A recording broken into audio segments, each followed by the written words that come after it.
Aba, ay bisting-bisti na naman ang inyong katanders, ay di gay magala na naman kami. Eh baka naman nangangatilaang ang paa ng inyong katanders, huy, kain naman!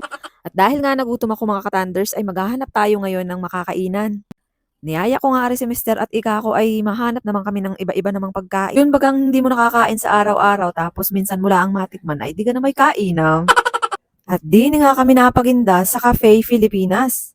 Super excited nga ako at are ay nakita ko lang sa page sa Facebook.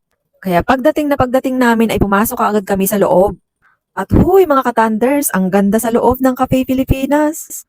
Bukod nga sa malamig dito sa loob ay ang ganda pa ng maririnig mong musika.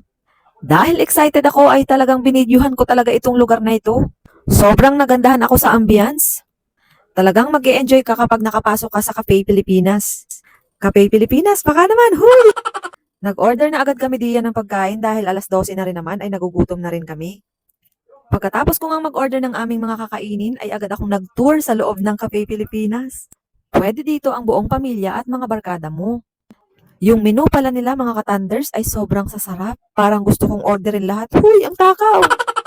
Meron pala sila dyan mga coffee, may mga breads. Yung totoo, nag enjoy talaga ako dyan mga katanders ko. Huy, hindi halata.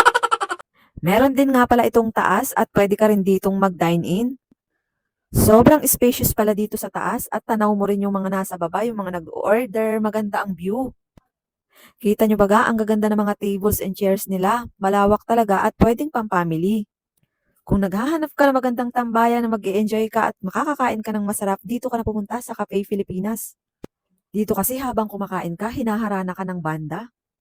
Kaya great experience talaga ang makapunta kami dito sa Cafe Filipinas. So, andito na nga tayo sa exciting part mga katanders. Kain na!